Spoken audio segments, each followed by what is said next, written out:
ਜੋ ਨੈਰੇਟਿਵ ਹੈ ਸੈੱਟ ਕਰ ਰਹੇ ਸੀਗੇ ਕਿ ਇਹਨਾਂ ਨੇ ਮਜੀਠੀਆ ਫੜ ਲਿਆ ਜੀ। ਮਜੀਠੀਆ ਜਿਹਨੂੰ ਚੰਨੀ ਸਾਹਿਬ ਦੀ ਸਰਕਾਰ ਨੇ ਗ੍ਰਿਫਤਾਰ ਕੀਤਾ ਸੀ, ਜ਼ਮਾਨਤ ਇਹਨਾਂ ਨੇ ਕਰਵਾਈ। ਤਾਂ ਮੇਰਾ ਫੇਸਬੁੱਕ ਜੋ ਪੋਸਟ ਹੈ ਨਾ ਜੀ, ਆਧਾ ਉੱਪਰ ਵਾਲਾ ਹੈ, ਉਹ ਇਹ ਸਵਾਲ ਕਰਦਾ ਹੈ ਕਿ ਜਦੋਂ ਜੇਲ੍ਹ ਦੇ ਵਿੱਚ ਸੀਗੇ ਕਾਂਗਰਸ ਦੀ ਸਰਕਾਰ ਤੋਂ ਲੈ ਕੇ ਤੁਹਾਡੀ ਸਰਕਾਰ ਦੇ ਵਿੱਚ ਤੁਸੀਂ ਕੀ ਕੀਤਾ? ਕਿ ਉਦੋਂ ਮਾਨ ਸਾਹਿਬ ਕੀ ਵਿਧਾਨ ਸਭਾ ਦੇ ਵਿੱਚ ਨਹੀਂ ਸੀਗੇ? STF ਦੇ ਅਧਿਕਾਰੀ ऑफिसर गैलरी ਦੇ ਵਿੱਚ ਨਹੀਂ ਸੀਗੇ? ਇਹ ਅਮਨ ਅਰੋੜਾ ਜੀ ਜੋ ਬੋਲ ਰਹੇ ਨੇ ਕਿ ਨਸ਼ੇ ਦੇ ਬਾਰੇ ਬੋਲ ਰਹੇ ਕਿ ਇਹ ਵਿਧਾਨ ਸਭਾ ਦੇ ਵਿੱਚ ਨਹੀਂ ਸੀਗੇ? ਹਰਪਾਲ ਚੀਮਾ ਵਿਧਾਨ ਸਭਾ ਦੇ ਵਿੱਚ ਨਹੀਂ ਸੀਗੇ? ਕੀ ਕੀਤਾ ਇਹਨਾਂ ਲੋਕਾਂ ਨੇ ਜੀ? ਮੇਰੇ ਸਾਹਮਣੇ ਅੱਖਾਂ ਦੇ ਵਿੱਚ ਅੱਖਾਂ ਮਿਲਾ ਕੇ ਕੋਈ ਗੱਲ ਨਹੀਂ ਕਰ ਸਕਦਾ ਜੀ। ਕੋਈ ਵਜ਼ੀਰ ਹੋਵੇ, ਕੋਈ ਮੁੱਖ ਮੰਤਰੀ ਹੋਵੇ, ਕੋਈ ਸੁਪਰ CM ਹੋਵੇ ਜੀ, ਮਿੰਟ ਨਹੀਂ ਲਏਗਾ ਜੀ, ਮਿੰਟ ਨਹੀਂ ਲਏਗਾ, ਕਿਉਂਕਿ ਮੈਂ ਇਹਨਾਂ ਸਾਰਿਆਂ ਦਾ ਇਨ ਅਤੇ ਆਊਟ ਜਾਣਦਾ ਹਾਂ। ਮਜੀਠੀਆ ਜੀ ਦੇ ਨਾਲ ਮੇਰਾ ਮਤਭੇਦ ਹੈ ਤੇ ਅੱਗੇ ਵੀ ਰਹੇਗਾ, ਇਹ ਵੀ ਮੈਂ ਕਲੀਅਰ ਕਰ ਦਿੱਤਾ ਹਾਂ ਜੀ। 3 ਵਾਰੀ ਉਹਦੇ ਵਿੱਚ ਲਿਖਿਆ, ਲੇਕਿਨ ਉਹਨਾਂ ਦੀ ਵਾਈਫ ਦੇ ਨਾਲ ਜੋ ਬਦਤਮੀਜੀ ਹੋਈ, ਜੋ ਆਪ ਕਰ ਰਹੇ ਨੇ, ਉਸ ਦੀ ਅਸੀਂ ਨਿਖੇਧੀ ਕਰਦੇ ਹਾਂ, ਹਮੇਸ਼ਾ ਨਿਖੇਧੀ ਕਰਾਂਗੇ। ਔਰ ਜੋ ਇਹ ਕਹਿ ਰਹੇ ਸੀਗੇ ਕਿ ਇਹਨਾਂ ਨੇ ਫਸਟ ਟਾਈਮ ਮਜੀਠੀਆ ਜੀ ਨੂੰ ਗ੍ਰਿਫਤਾਰ ਕੀਤਾ, ਉਹ ਅਸੀਂ ਪਰਦਾ ਉਠਾ ਦਿੱਤਾ ਜੀ ਕਿ ਦੇਖੋ ਜੀ, ਉਹ ਤਾਂ ਪਹਿਲਾਂ ਤੋਂ ਗ੍ਰਿਫਤਾਰ ਸੀਗੇ। ਜਦੋਂ ਸਾਡੀ ਸਰਕਾਰ ਆਈ ਸੀ, ਇਹਨਾਂ ਨੇ ਜ਼ਮਾਨਤ ਕਰਵਾਈ ਹੈ। ਇਸ ਦਾ ਜਵਾਬ ਸਾਡੇ ਮੁੱਖ ਮੰਤਰੀ ਸਾਹਿਬ ਭਗਵੰਤ ਮਾਨ ਜੀ ਦੇ ਸਕਦੇ ਨੇ, ਲੇਕਿਨ ਇਹ ਪੰਜਾਬ ਹੈ, ਪੰਜਾਬ ਦੇ ਲੋਕਾਂ ਨੇ ਕਿਸੇ ਨੂੰ ਨਹੀਂ ਬਖਸ਼ਣਾ ਹੈ। ਔਰ ਇਹ ਧਰਤੀ ਜੋ ਹੈ ਅੰਮ੍ਰਿਤਸਰ ਦੀ, ਇਹ ਗੁਰੂ ਰਾਮਦਾਸ ਜੀ ਦੀ, ਇਹ ਗੁਰੂ ਰਾਮਦਾਸ ਜੀ ਦੀ ਧਰਤੀ ਹੈ ਜੀ, ਠੀਕ ਹੈ ਨਾ। ਇੱਥੋਂ ਕੋਈ ਛਲ ਕਪਟ ਕਰਕੇ ਬਚ ਕੇ ਨਹੀਂ ਨਿਕਲ ਸਕਦਾ। ਸਭ ਤੋਂ ਪਹਿਲਾਂ ਮੈਂ ਇਹ ਕਿਹਾ ਕਿ ਜਦੋਂ ਜੇਲ੍ਹ ਦੇ ਵਿੱਚ ਸੀਗੇ ਮਜੀਠੀਆ ਜੀ 2022 ਦੇ ਵਿੱਚ ਡਰੱਗਸ ਦੇ ਕੇਸ ਦੇ ਵਿੱਚ, ਤਾਂ ਤੁਸੀਂ ਨਾ ਪੁੱਛਗਿੱਛ ਕੀਤੀ, ਨਾ ਰਿਮਾਂਡ ਲਿਆ, ਨਾ ਚਲਾਨ ਪੇਸ਼ ਕੀਤਾ, ਤੇ 10 ਅਗਸਤ 2022 ਨੂੰ ਤੁਸੀਂ ਜ਼ਮਾਨਤ ਕਰਵਾ ਦਿੱਤੀ। ਇਹ ਜ਼ਮਾਨਤ ਦਾ ਆਰਡਰ ਹੈ, ਤੁਸੀਂ ਵੀ ਕਢਵਾ ਲਓ, ਮਾਨਯੋਗ ਹਾਈ ਕੋਰਟ ਦੀ ਵੈਬਸਾਈਟ ਦੇ ਉੱਤੇ ਹੈ ਜੀ। ਆਹ ਦੇਖੋ 10/8/2022। ਇੱਕ ਨੈਰੇਟਿਵ ਇਹਨਾਂ ਨੇ ਸੈੱਟ ਕਰਨ ਦੀ ਕੋਸ਼ਿਸ਼ ਕੀਤੀ ਜੀ। ਸਭ ਤੋਂ ਵੱਡੀ ਗੱਲ ਹੈ ਕਿ ਇੱਕ ਨੈਰੇਟਿਵ ਸੈੱਟ ਕਰਨ ਦੀ ਕੋਸ਼ਿਸ਼ ਕੀਤੀ। ਖੈਰਾ ਸਾਹਿਬ ਨੇ ਤੁਹਾਨੂੰ ਦੱਸਿਆ ਨਾ ਕਿ ਥਾਂ ਤੇ ਇਹਨਾਂ ਦੇ ਬੰਦੇ ਹਰ ਦਫ਼ਤਰ ਦੇ ਵਿੱਚ ਬੈਠੇ ਹੋਏ ਨੇ, 50,000 ਤੋਂ ਲੈ ਕੇ ਲੱਖਾਂ ਰੁਪਏ ਲੈ ਕੇ ਜਾ ਰਹੇ ਨੇ। ਇੱਕ ਨੈਰੇਟਿਵ ਸੈੱਟ ਕਰਨ ਦੀ ਕੋਸ਼ਿਸ਼ ਕੀਤੀ। ਮੈਂ ਇੱਕ ਡਿਸਿਪਲਿਨਡ ਮੈਂਬਰ ਹਾਂ ਜੀ ਪਾਰਟੀ ਦਾ। ਪਾਰਟੀ ਤੇ ਸਰਕਾਰ ਦੇ ਵਿੱਚ ਫਰਕ ਹੈ ਜੀ, ਮੈਂ ਕਲੀਅਰ ਤੁਹਾਨੂੰ ਦੱਸ ਦੇਣਾ। ਪਾਰਟੀ ਵਾਚਡੌਗ ਹੁੰਦੀ ਹੈ, ਪਾਰਟੀ ਦੱਸੇਗੀ ਕਿ ਹਾਂ ਇਹ ਤੁਸੀਂ ਗਲਤ ਕਰ ਰਹੇ ਹੋ। ਪਾਰਟੀ ਦੇ ਵਿੱਚ ਤੇ ਸਰਕਾਰ ਦੇ ਵਿੱਚ ਫਰਕ ਹੈ ਜੀ। ਮੈਂ ਪਾਰਟੀ ਦਾ ਮੈਂਬਰ ਹਾਂ, ਪਾਰਟੀ ਦਾ ਵਫਾਦਾਰ ਮੈਂਬਰ ਹਾਂ, ਡਿਸਿਪਲਿਨਡ ਮੈਂਬਰ ਹਾਂ। ਮੈਂ ਸਰਕਾਰ ਦੇ ਪ੍ਰਤੀ ਪਾਬੰਦ ਨਹੀਂ ਹਾਂ। ਅਸੀਂ ਬਤੌਰ ਲੈਜਿਸਲੇਚਰ ਅਸੀਂ ਸਰਕਾਰ ਨੂੰ ਕਹਿ ਸਕਦੇ ਹਾਂ, ਅਸੀਂ ਪੁੱਛ ਸਕਦੇ ਹਾਂ। ਜਿਸ ਤਰ੍ਹਾਂ ਵਿਧਾਨ ਸਭਾ ਦੇ ਵਿੱਚ ਅਸੀਂ ਸਵਾਲ ਕਰਦੇ ਹਾਂ, ਬਾਹਰ ਵੀ ਅਸੀਂ ਸਵਾਲ ਕਰਦੇ ਹਾਂ। ਲੋਕਾਂ ਨੇ ਅਧਿਕਾਰ ਦਿੱਤਾ ਨਾ ਸਾਨੂੰ ਬਤੌਰ MLA, ਤੇ ਜੋ ਸਵਾਲ ਅਸੀਂ ਵਿਧਾਨ ਸਭਾ ਦੇ ਅੰਦਰ ਕਰਦੇ ਹਾਂ, ਮੰਤਰੀ ਦਾ ਕੰਮ ਹੈ ਜਵਾਬ ਦੇਣਾ, MLA ਦਾ ਕੰਮ ਹੈ ਸਵਾਲ ਕਰਨਾ ਜੀ। ਤੇ ਪਾਰਟੀ ਨੇ ਮੈਨੂੰ MLA ਬਣਾਇਆ ਹੈ ਨਾ, ਪਾਰਟੀ ਨੇ ਇਹ ਕਿਹਾ ਹੈ ਨਾ ਕਿ ਤੁਸੀਂ MLA ਰਹੋ ਜੀ। ਕੁਝ ਲੋਕਾਂ ਨੂੰ ਕਿਹਾ ਕਿ ਤੁਸੀਂ ਮੰਤਰੀ ਰਹੋ ਜੀ। ਤੇ ਜੋ MLA ਹੁੰਦਾ ਹੈ ਉਹ ਸਵਾਲ ਕਰਦਾ ਹੈ, ਜੋ ਮੰਤਰੀ ਹੁੰਦਾ ਹੈ ਉਹ ਜਵਾਬ ਦਿੰਦਾ ਹੈ। ਤਾਂ ਅਸੀਂ ਸਵਾਲ ਕਰ ਸਕਦੇ ਹਾਂ ਜੀ। ਤਾਂ ਉਹ ਸਵਾਲ ਕਰਨਾ ਅਨੁਸ਼ਾਸਨਹੀਨਤਾ नहीं है। अच्छा सर, ऐसी सवाल सुनो तो सही, सुनो देखो 30/6/2022 ਨੂੰ ਮੈਂ ਸਵਾਲ ਕੀਤਾ ਵਿਧਾਨ ਸਭਾ ਦੇ ਵਿੱਚ ਕਿ ਜੋ ਵਿਅਕਤੀ ਜਿਨ੍ਹਾਂ ਦੇ ਬਾਰੇ ਤੁਸੀਂ ਪੂਰੇ 4-5 ਸਾਲ ਤੱਕ ਦਮਗਜੇ ਮਾਰਦੇ ਸੀ, ਉਹ ਜੇਲ੍ਹ ਦੇ ਵਿੱਚ ਨੇ। ਕੋਈ ਤੁਸੀਂ ਰਿਮਾਂਡ ਤੇ ਲਿਆਓਗੇ, ਕੋਈ ਚਲਾਨ ਪੇਸ਼ ਕਰੋਗੇ। ਇੱਕ ਹੋਰ 23 ਨੰਬਰ FIR ਦੀ ਮੈਂ ਗੱਲ ਕੀਤੀ ਕਿ ਉਦੋਂ ਮਾਨ ਸਾਹਿਬ ਕੀ ਵਿਧਾਨ ਸਭਾ ਦੇ ਵਿੱਚ ਨਹੀਂ ਸੀਗੇ? STF ਦੇ ਅਧਿਕਾਰੀ ਆਫਿਸਰ ਗੈਲਰੀ ਦੇ ਵਿੱਚ ਨਹੀਂ ਸੀਗੇ? ਇਹ ਅਮਨ ਅਰੋੜਾ ਜੀ ਜੋ ਬੋਲ ਰਹੇ ਨੇ ਕਿ ਨਸ਼ੇ ਦੇ ਬਾਰੇ ਬੋਲ ਰਹੇ ਕਿ ਇਹ ਵਿਧਾਨ ਸਭਾ ਦੇ ਵਿੱਚ ਨਹੀਂ ਸੀਗੇ? ਹਰਪਾਲ ਚੀਮਾ ਵਿਧਾਨ ਸਭਾ ਦੇ ਵਿੱਚ ਨਹੀਂ ਸੀਗੇ? ਕੀ ਕੀਤਾ ਇਹਨਾਂ ਲੋਕਾਂ ਨੇ ਜੀ? ਮੇਰੇ ਸਾਹਮਣੇ ਅੱਖਾਂ ਦੇ ਵਿੱਚ ਅੱਖਾਂ ਮਿਲਾ ਕੇ ਕੋਈ ਗੱਲ ਨਹੀਂ ਕਰ ਸਕਦਾ ਜੀ। ਕੋਈ ਵਜ਼ੀਰ ਹੋਵੇ, ਕੋਈ ਮੁੱਖ ਮੰਤਰੀ ਹੋਵੇ, ਕੋਈ ਸੁਪਰ CM ਹੋਵੇ ਜੀ, ਮਿੰਟ ਨਹੀਂ ਲਏਗਾ ਜੀ, ਮਿੰਟ ਨਹੀਂ ਲਏਗਾ, ਕਿਉਂਕਿ ਮੈਂ ਇਹਨਾਂ ਸਾਰਿਆਂ ਦਾ ਇਨ ਅਤੇ ਆਊਟ ਜਾਣਦਾ ਹਾਂ। ਆਹ ਦੇਖੋ, ਜਦੋਂ ਵਿਕਰਮ ਮਜੀਠੀਆ ਨੂੰ ਚੰਨੀ ਸਾਹਿਬ ਨੇ ਗ੍ਰਿਫਤਾਰ ਕੀਤਾ ਸੀ, ਚੰਨੀ ਸਾਹਿਬ ਦੇ ਵੇਲੇ 2 ਨੰਬਰ FIR ਪੰਜਾਬ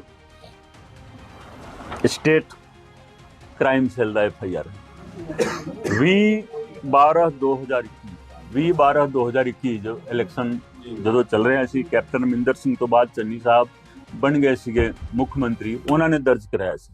ਉਹਦੇ ਵਿੱਚ ਵਿਕਰਮ ਸਿੰਘ ਮਜੀਠੀਆ ਨੂੰ ਇਲੈਕਸ਼ਨ ਤੱਕ ਦੀ ਮੋਹਲਤ ਮਿਲ ਗਈ, ਰਿਲੀਫ ਮਿਲ ਗਿਆ ਕਿ ਇਲੈਕਸ਼ਨ ਤੱਕ ਇਹਨਾਂ ਨੂੰ ਗ੍ਰਿਫਤਾਰ ਨਹੀਂ ਕੀਤਾ ਜਾਏਗਾ। ਇਲੈਕਸ਼ਨ ਤੋਂ ਬਾਅਦ 24 ਫਰਵਰੀ 2022 ਨੂੰ ਇਹ ਜੇਲ੍ਹ ਦੇ ਇਹਨਾਂ ਨੇ ਮਜਿਸਟ੍ਰੇਟ ਦੇ ਆਗੇ ਆਤਮ ਸਮਰਪਣ ਕੀਤਾ, ਸਰੈਂਡਰ ਕੀਤਾ, ਜੇਲ੍ਹ ਚਲੇ ਗਏ। ਠੀਕ ਹੈ, ਮੈਂ 2 ਮਿੰਟ ਕੇਵਲ ਲਵਾਂਗਾ।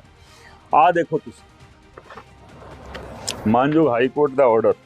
मैं कोई भी सियासी गलबात नहीं कर रहा हूँ। हाँ देखो, the state is still attempting to collect information from various financial institutions in India and abroad and doesn't appear to have made much headway. कोई progress नहीं किया जी. In that regard, as of late, though the FIR was registered almost 8 months back on 21/12/2021, the state did not even seek police remand of the petitioner after his surrender before the special court and only sought judicial remand, stating that his custodial interrogation is not necessary. आप कह रहे हैं कि custodial, ये high court का order है जी. मैं अपनी गलत में कह ही नहीं रहे हैं, हाई कोर्ट का ऑर्डर है. देखो ये कह रहे हैं कि कस्टोडियल इंट्रोगेशन की लोड़ नहीं है जी, पुलिस रिमांड नहीं मांग रहे हैं, अब कह रहे हैं कि जुडिशियल रिमांड दो, जुडिशियल रिमांड दो. तो फिर हाई कोर्ट ने देखो 26 हफ्तियां का ऑर्डर है जी, 26 हफ्तियां का ऑर्डर है. कंडीशन लगा के अखीर दे विच इन्होंने कहा कि एप्लीकेशन इज अलाउड अकॉर्डिंगली जमानत दे दी गई.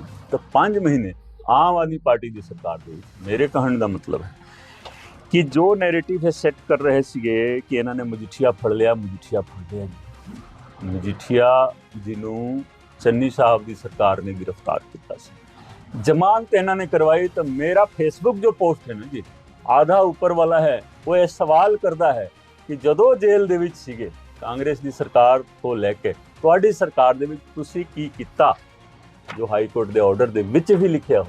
मेरा यह सवाल है, ये गल उन्होंने चुभ रही. जो सैकेंड गल की है, मैं मजिठिया जी की हिमाकत नहीं की है, मैं तो सारी मनुखता की गल मैं कर रहा. खासकर डिसेंसी ऑफ वोमेनहुड की मैं गल की.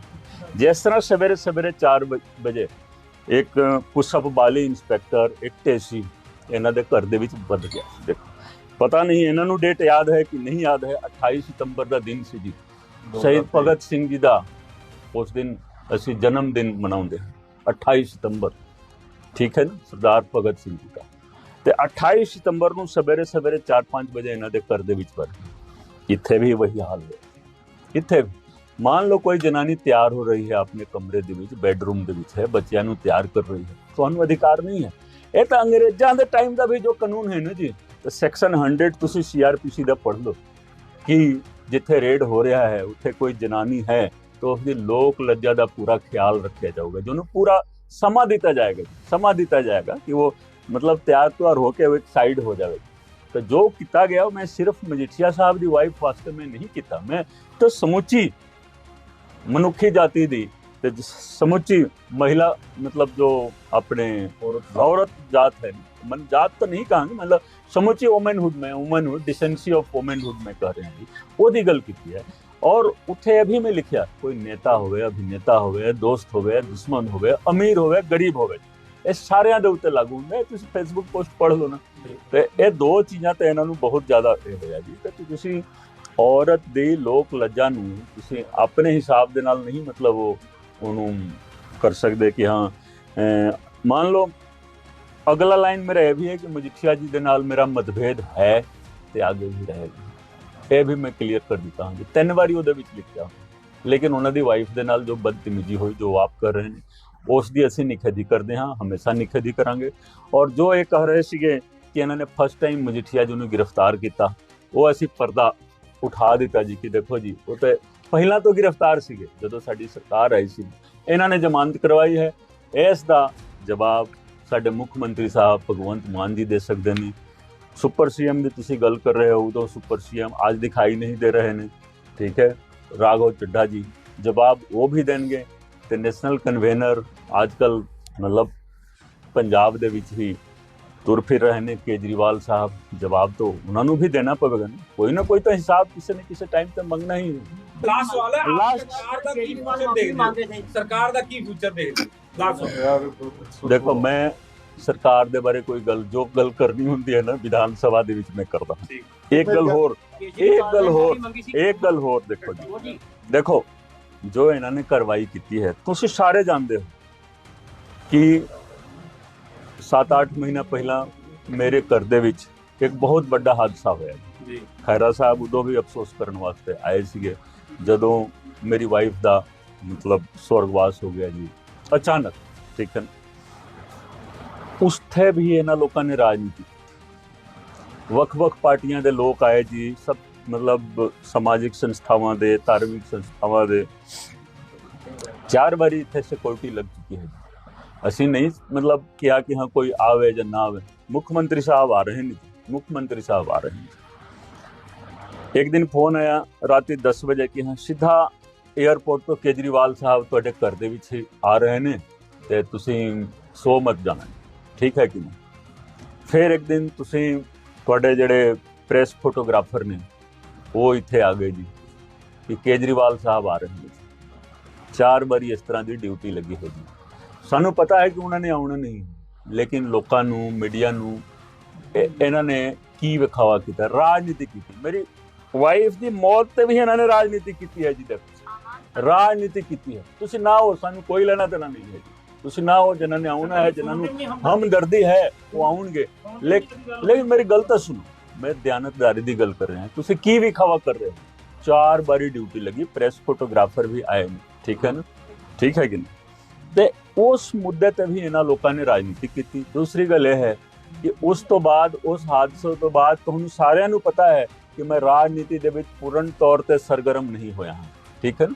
ਜੋ ਸਦਮਾ ਮਤਲਬ ਮੈਂ ਆਪਣੀ ਰਾਜਨੀਤੀ ਦੇ ਵਿੱਚ ਤੇ ਜੋ ਪਰਿਵਾਰਿਕ ਮੇਰਾ ਮਤਲਬ ਕਮਿਟਮੈਂਟ ਹੈ ਉਹਦੇ ਵਿੱਚ ਮੈਂ ਹਲੇ ਵੀ ਬੈਲੈਂਸ ਨਹੀਂ ਬਣਾ ਪਾ ਰਹੀ ਹਾਂ। ਮੈਂ ਰਾਜਨੀਤੀ ਦੇ ਵਿੱਚ ਕਿਸ ਤਰੀਕੇ ਦੇ ਨਾਲ ਅੱਗੇ ਆਪਣੇ ਆਪ ਨੂੰ ਲੈ ਕੇ ਆਵਾਂਗਾ ਉਹ ਵੀ ਅਨਸਰਟਨ ਹੈ। ਉਸ ਟਾਈਮ ਦੇ ਵਿੱਚ ਇਹਨਾਂ ਨੇ ਇਹ ਕੰਮ ਕੀਤਾ ਜੀ, ਉਸ ਟਾਈਮ ਦੇ ਵਿੱਚ ਉਹਨਾਂ ਨੇ ਇਹ ਕੰਮ ਕੀਤਾ। तो देखो ये केवल जो लोग कहते सी ने हमें तो राजनीति नहीं आती, हमें राजनीति सीखनी नहीं है जी, वो लोग केवल राजनीति कर रहे हैं जी, केवल राजनीति कर रहे हैं। लेकिन ये पंजाब है, पंजाब के लोगों ने किसी को नहीं बख्शना है। और ये धरती जो है ਅੰਮ੍ਰਿਤਸਰ ਦੀ, ये गुरु रामदास जी कभी फोन पे भी गुरु रामदास, सुनो तो सही, ये गुरु रामदास जी की धरती है जी, ठीक है ना। इत्थों कोई छल कपट करके बच के नहीं निकल सकता जी। Thank you very much.